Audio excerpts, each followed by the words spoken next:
Welcome to The Good Work, a podcast and video series that follows The Event Company, an event design company that specializes in corporate, nonprofit, and social events.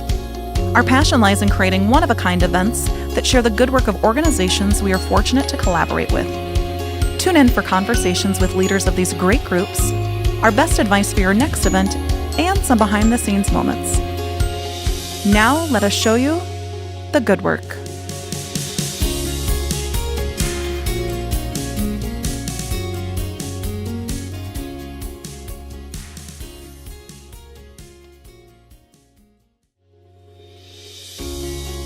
In today's episode of The Good Work, the team at the event company will be discussing one of our favorite aspects of events, tablescapes. A well-designed table is crucial to the feel and experience of the event for guests, and we are here to provide our advice.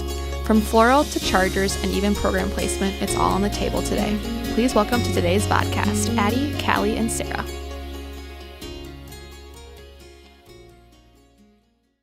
Welcome to this week's podcast. It's time to put it all on the table. All on the table today. It's all there. Sounds like we're playing a card game, all on the table, right? Yeah. Show me your cards.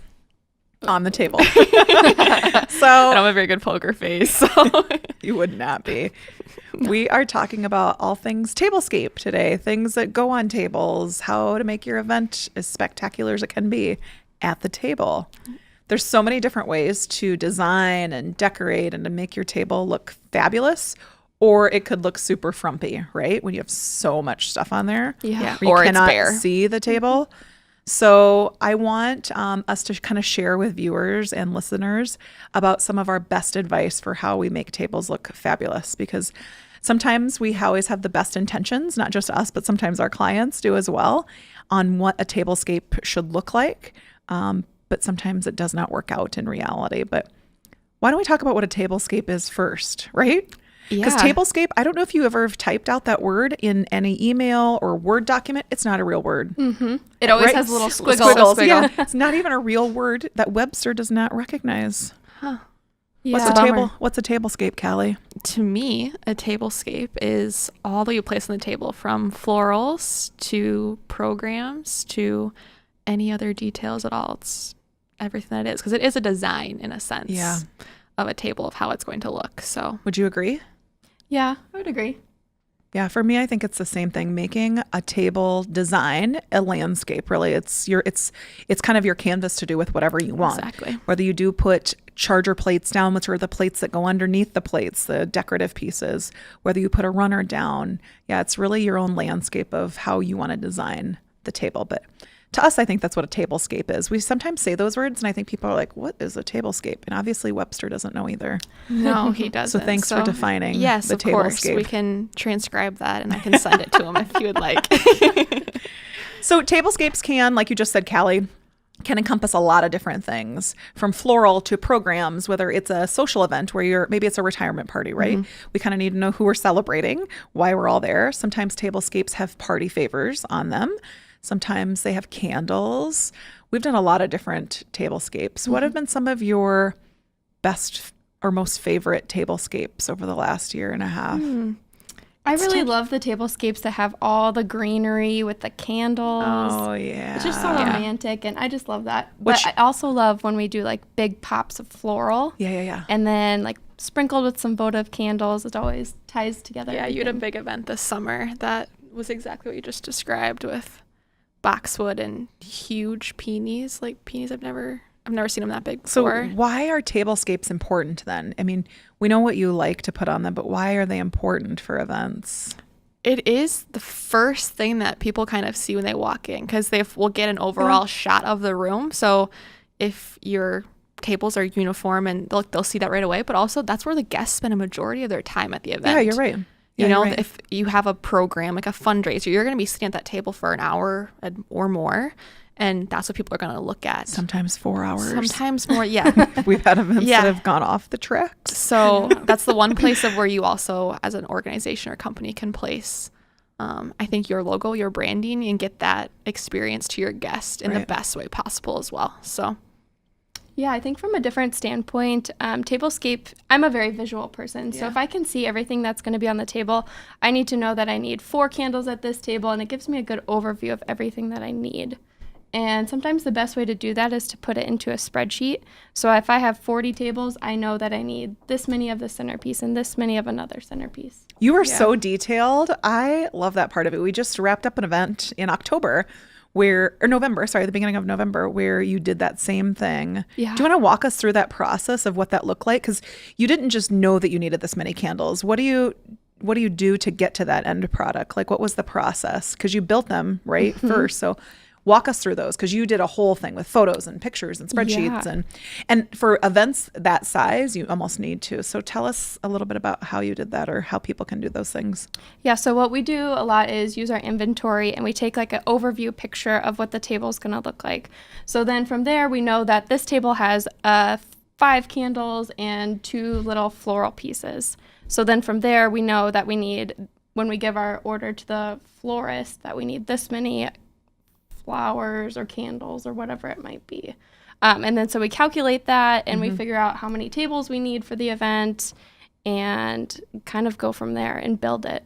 Yeah, it's a lot of work, especially if you're using your own inventory. So for those of you that are just doing dinner parties or something at your house, take a peek to see how many actual candles that you have, or if you have napkins that you want to put out, real napkins, right? Which are so fun. It's always nice to have a stockpile of real linen napkins at home, and fun ones too, for that matter. But taking kind of that inventory of what it would look like, and do a fake kind of a dummy design, right? A run through, really, and take a photo of it. You guys do a great job of taking photos of it, so anybody else could do it and duplicate it.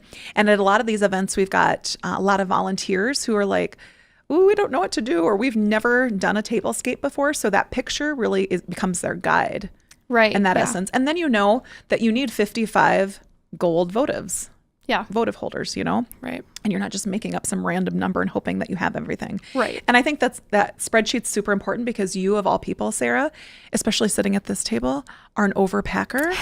Yeah. So for us that maybe getting up there in age, we don't have to lug 13 totes around with candles that we don't use. Callie, am I right? Agreed. Yes. I mean, there's a lot of different ways of doing it, but that would be one. So good job. Thank you. Good job at doing the spreadsheets. I still probably packed the extra candles. I know you did. I know we were going through it in the office a couple weeks ago, and you're like, can you just throw an extra case of votives just in case? And I'm like, okay. I'm very thorough. So our process of setting up tables, and chime in and kind of join me in this, but our process of when we get to a venue, when we're setting up tables, really starts from the bare bones of just a linen on the table. Some venues that we work with already place the napkins for us, and some don't. It's always nice to work with your venue, or maybe your catering staff as well, to select the napkin fold. There are literally, I don't know, I'm going to say dozens and dozens and dozens of napkin folds out there. Say, yeah. Some are not my favorite. Some of them are where you have to watch YouTube videos, and you have to starch the napkin so it's all crunchy and it like stays up and fan fold. Yeah, not my favorite.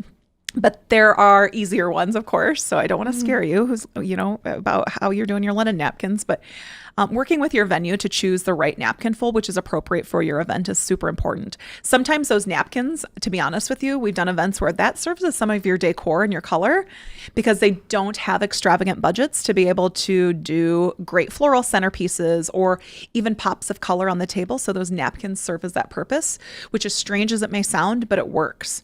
There's some events where we've done the napkin just laid out and it's square, and that's the centerpiece, or that's the middle part of your table. And then you do centerpieces on top of it. But for the most part, I say working with your venues on napkin folds. Yeah, Yeah, I feel like agreed. the linens make a big difference. Yeah, if they you're do. in a very dark room, if you can add some pop of color somehow, it makes Brightness, a world of yeah. difference. And I am a big fan of bigger linens that cover your tables. Agreed. Wow. Floor length linens. Floor all the length, time. or even middle. Like, Yeah. I would love it if all the venues just did middle of the table linens, right? I think a standard is 120, right? That will go to the floor. Yep. But a lot of venues in our market anyway don't have even to the middle of the table. So for us, I think paying that a little extra is always nice because it just it makes it look clean, right? And also you talk about the linen colors, huge. We have our linen book that we use, and we take that into meetings and we kind of show them the different colors that we have. And it's always fun to be able to explore different textures and different feels and whatever it happens to look like. And So how do people know what's the right size linen for the table? Working with your event planner would help you. Good question. We have this trusty little guide that we utilize. It's just an online link, and I'll put the link into the comment section here. But it's so fun to be able to click on that to know if you have an 8-foot table, how big you should get. Same thing with a 6-foot banquet table, or even a 5-foot round or a 72-inch round. There's so many different ways. And the site that we utilize, which is so nice, and you just kind of learn over the years, like a 132-inch linen works really well with a cocktail table. So the legs don't show. I think that's one of our biggest pet peeves is when legs show, right? Yes. Not our own, but the tables, right? Like when you can see the legs of the tables, nobody likes that. Yeah. Especially if you've got wonky tables and some are wood and some are plastic, they all have different legs. Yeah. And it just looks so mismatched. So I think linens are super important to the whole look of the tablescape. But what do we do next? So you got the linens down. What's next then? Well, if there is like a table runner, that's usually the next step. Okay. But not all of our events have them. Right. So then it's kind of a... What's some of your favorite runners? Sorry to interrupt you. No, it's okay. Do you like the cloth? Like, I like the gold sequence ones. oh yeah, I think those I ones do are too. so pretty. Yeah. Yeah. We talked about like the buffalo check ones we've done. Those are fun. I love cheesecloth. I'm really big Yeah. into cheesecloth lately, and the are. dyed cheesecloth, Yes. which is so incredibly expensive, but it's so gorgeous, like the gray colors of cheesecloth. And Yeah, I even saw like a plum color once. Martha that Stewart I- would be happy yeah. that we're using cheesecloth for decor right now. Yeah. That's one of my favorites too, actually. Cheesecloth. So, yeah. I like the texturing. So you're doing cheesecloth with floral on top of it, like the layering piece of it. That's where people are like, gosh, how did they do that? And I can't do that at home. Well, you can, because you can just figure out just different things and different textures to be able to pull into the mix to take or to make your And kind of really, your table cheesecloth runner. isn't super expensive. You No. can get it in these big rolls and do it all Yeah. yourself, which is awesome. Right. Yeah. It's not going to work if you like go to your local Target or somewhere to get cheesecloth to make like real cheese at home. Real cheese at home. Sarah's absolutely right. Like you have to buy the big, where it's like what, 36 inches long or It's huge. Yeah. 30 inches long. And But what's the site, Sarah? It is Probably like- cheesecloth.com for all you wondering what the website is. we're now sponsored by cheesecloth. But I like the different textures. I think it's awesome. Yeah. Boxwood is my favorite runner Yes. of all times. It's just so incredibly expensive. But what's next after the runner? So you've got the runner down. Then what do we do? Usually chargers. is Yeah, the next usually thing. charger would be next. What's a charger plate? So that is the plate that you place below your plate that you're going to eat off of. You don't eat off a charger plate, but It's a decorative piece. We had an event just recently where I don't know if you were around, but one of the volunteers came up and he's like, "This one's a little tarnished and this one's not going to work or whatever." And I didn't mean it like in any disrespect at all, but I kind of said like it's going to be covered up and no one's going to be eating off that plate anyway. But I don't think people realize that. Yeah. They think it's like this is their eating plate. But it adds that nice decorative element, which is so fun. And I love educating people. And like, it's, now he knows. Yeah, what you exactly. there's so many different charger plates out there, though. There's wood ones. There's gray washed ones. There's gold. There's silver. There's rose gold. Gold rimmed one. There's so many charger plates out there. Yeah. Do you have a website lot for of that too, variety, Sarah? I do not. I'll get right on that. Yeah, charger plates are awesome. They're not always needed. But then typically what goes on top of that charger plate is our salad, typically. Correct. Unless you're doing a buffet, then there may be no dinner or salad plate there because the buffet line, the plates are usually there for you. But one thing that we've learned over the years, not every event will kind of heed our advice with this, is we typically don't put the programs on top of the charger plates if there is a plated salad. Because guess what happens? The plate just goes right over the program. Yeah. So the guests will never see it. And then they're like trying to weasel it out of there, when their salad is on there. And then pretty soon they have salad in their lap, because they're trying to get it all over. And so it can be kind of messy, but We do put the napkin on the charger, though. yeah. Depending on the design, we can Yeah. either put the napkin under Under the it, charger over. or on Over. top. Yep. Yeah. We've done it tons of different ways. And there's so many forks too. Not all events have salad forks or dessert forks there's so many different forks. And sometimes the dessert fork is above, so you can't put the program above that. There's so many different placements for tablescapes. Yeah, I feel like that's the hardest part with tablescapes, depending on what you're having for your meal. Like sometimes you'll have like a water glass and a coffee cup and a dessert. And you'll have when we so do a much lot for of our them. outdoor events, that when we're working with different chefs, they sometimes will have placement for, you've got your wine glass, right? Then you've got your water goblet. Then you've got your coffee cup. Then you've got your napkins and all those things. And it is hard, and it can crowd a table. I think one of my biggest things and takeaways from doing tablescapes over all these years is people underestimate what goes on those tables, right? They think that, you can put a program on here and, I forgot about this gift box and I have a pledge card and I have all these things. It's not all going to fit on there. Sorry. Right. Like it just gets to be too messy. And that's where I talk about you can go from fabulous to frumpy. Exactly. Because you can easily go frumpy. And when I say frumpy, it means like there's just so much going on. You cannot let your centerpieces shine. And it can be distracting too. If Yeah. you have Super. these super tall, elaborate Yeah. centerpieces, people can't see. Or even like just the confusion to have to go through of like, is this my napkin? Is this my fork? Or is that yours? Like that's just like uncomfortable kind of. And I don't know. Yeah, Drew and I just had that at an event recently, and I'm like, is that my fork or your fork? And, I mean, we know each other, so we can say that, but you're not going to talk to the lady next to you and be like, exactly. "Ooh, you just used my fork. Can I have that back?" Or your water glasses, because sometimes Right. there's so many different glasses. And there's also other events where you've got a white glass for white wine, a red glass for your red wine, plus your goblet, plus your coffee saucer, all those things. And it gets to be a lot on the tables. But what else goes on a table? Well, a lot of our fundraisers, we have pledge cards. And so like one we recently just had, we did kind of have a lot on the tables. And the one I thought was going to be an important thing was the fact that that was the reason why we were at the event, is to fundraise. So I never wanted the pledge card to be lost on the table so that guests could not find it, locate it, or like it would get spilled on or it would go whatever, because that was why we were there. So that's always, I think, an important placement, or at least thought that I always have when I am starting a table of like, where can I place the pledge card or any other card for the event that's specific. So just as you want it to be seen. So And I feel like the challenge with that is some venues will put like bread and butter and salads on the tables prior to the guests getting there. So you have to make sure that those are not in the way. Yeah. Right.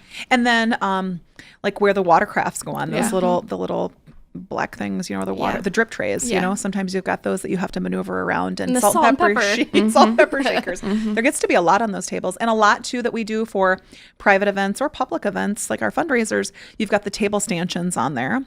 So the table stanchions are what holds the table card in there. So it says Graham Kramer Table 2. So people know exactly where they're going, and that can take up quite a bit of space. But what should never go on a tablescape? Is there anything that you can think of that should never or not make its way to a tablescape? I didn't really think about that one. Well, I'll tell you. I learned something last November, which both of you were at this event. We had a guy from the New York Yankees that was here, past player. And if you remember, one of those tablescapes caught fire. Does that sound familiar? Yes, it Briefly, does. Yep. Yeah, because people were taking pieces of the centerpieces apart, flipped parts of it over onto a burning candle, and then stuff was catching fire. So is your tip just to not put things people want? Yes, exactly. At that same event 2 years ago, people were eating the centerpieces which is good. Sometimes you have cake, right? Or mince or whatever, but we had peanuts in this event, in this centerpiece, and people were eating peanuts out of the centerpieces, which were not for guests at all. So yeah, I would say try to pick things. If it's an event that you're not supposed to be eating the centerpieces, try to be pretty mindful in those things. I feel like candle placement is pretty important too, because we've had events where the leaves will start to sizzle a little bit, smells a little bad. And Yeah, that is important as well. Yeah, I remember that event vividly, and you're like, what is that smell? It does not smell like something illegal is happening. Like, it did not smell good at all. And it was eucalyptus burning. Yeah. It smelled so bad. Speaking of eucalyptus, we call it uke. Uke is one of my favorite runners to use on tablescapes. Yes, mine as well. Outside of boxwood. Mine as well. Eucalyptus. There's seeded eucalyptus, there's spiral eucalyptus, there's other eucalyptus. and probably more that I'm not naming off. But eucalyptus is always fun. I also like integrating in herbs into our tablescapes, which is always fun, like rosemary and just different types of those. Pine. It makes it smell so good. Yeah. I think that makes a tablescape super fun. But I loved one of our favorite ones this fall was we did succulents on some of the tables at the events along with some uke and stuff. So that was one of my favorites. what event was that? I totally forgot. How did I forget? Profile. Oh gosh, yes, I love that event. So that one was kind of cool because all we the had succulents. we had like it was a 2-day event. Yeah. And so we kept a lot of the same centerpieces, but we Right. just added some accents, gave some height and Right. just added some fun accents to them, and one of them was some succulents. So I would say don't stress out about what goes in that middle, because the more you stress out about what goes on your tablescape, the more I think junky it's going to look, because you're just trying to overcompensate for what's there. Plus making sure that your tablescapes aren't too tall for people to see. Yeah. Like we don't want to have anything that's tall so it's in our line of sight, Right. at the event itself either, because it makes it super difficult to see the people on stage or even your guest across the table. We've been to many events where they've taken them off the table simply because it's too tall. And sometimes we can guide our clients and saying what they should or shouldn't have, but sometimes it is what it is and that's what they want. But realizing and making them understand that it's too tall because they cannot see the person next to you is important. But right. I also really loved like mixed metals. oh yeah, That's one of my other kind of favorite things that I have for tablescapes right now. yeah. I feel like that's very trendy. Yeah, bringing in outside elements. You're very whether it hip. is, I don't know if I'd go that far, but bringing in outside elements like We whether it have is those gold. branches and We have those gold. We call them leaves. Oh, Those things that we- leafing. leafing stuff. Yeah, leafing you love that stuff. Oh gosh, we bought Hobby Lobby out of that stuff last Christmas. It's a Christmas piece, but we use it all year. Nobody would ever know that it's Christmas piece, but I love that stuff. And that's another important thing when you're doing tablescapes, is to pick things that you can reuse over and over. We've used cake plates as different things down the center. We've used different florals and plants that you can just simply reuse over and over. I think people think that tablescapes have to be floral, or there has to be don't. floral in there. Yeah. Some of our most gorgeous events are all candles, Yeah. I would agree. which is And we awesome. usually try to stick to about 3 centerpieces total. Oh yeah, good tip. Oh yeah, Yeah. that's a good one. Yeah, because then you don't have a million things going on. So that also helps. Yeah. So for example, say if we have 24 tables on an event, we'll do 3 different centerpieces, 8 of each, Yeah. just to give some variety to the room as well, so they don't all look the same, but still with the same style and theme. Yeah. So that was a good point. Good thing to remember. Before we wrap up, I want to hear what your favorite tablescape that you've been a part of and doing has been so far. You go, Callie. Oh my gosh, putting me on the spot. I think I'm gonna have to go with a profile. I was a little nervous because I'm not a huge like orange fan. Yeah, But that one I don't is know, so it came pretty. together and it Unique. it was different. There definitely had some kind of I won't say unique branding. I loved it, but definitely kind of more like the modern. So we did a lot of like clean lines, succulents, white and boxes. orange, and yeah, I don't was know. really I pretty. loved it. Yeah. What about you, Sarah? Do you remember when we drove to Rapid City last year with all that floral in our car? Yes, I would say that was probably my favorite floral because it was like Okay. maroons and they were in this beautiful gold. Oh gosh, I don't even know what that's called. big vase. Big open vases. They It were was awesome. so beautiful. Yeah. What's That's probably yours? my favorite. I would have to say, as of just recently, because it's so hard to pick, but was the boxwood with the peonies in it this summer for the Farm to Fork event. That floral was beyond beautiful. And it was Yeah. because of the layers. I'm a layer person. Like I've layered tables. I've done different tablescapes with a scarf before as the base. Right. It's just kind of picking out those different layers. But we started with cheesecloth, and then we integrated boxwood, and then we had some eucalyptus in there, and then we poked to different peonies in there as well. So it was all those different elements, I think, that just made it gorgeous. So that'd be my favorite. Yeah. That one was really pretty. It was. It Well, I was. can't wait to see what you girls dream up next for tablescapes. Mixed metals or peonies, or maybe we'll do it in Rapid City again. We'll see what See what we happens. come up with. Yeah. Thanks for today, girls. Thanks. Thank you for joining us for today's episode of The Good Work. We hope you enjoyed hearing all about tablescapes. Tune in next week as we introduce you to our friend Elizabeth Gotham to discuss how meditation can be beneficial for your work and personal life. Don't forget to subscribe to The Good Work on YouTube and iTunes, and follow the event company on social media to stay up to date on the good work we are part of each day.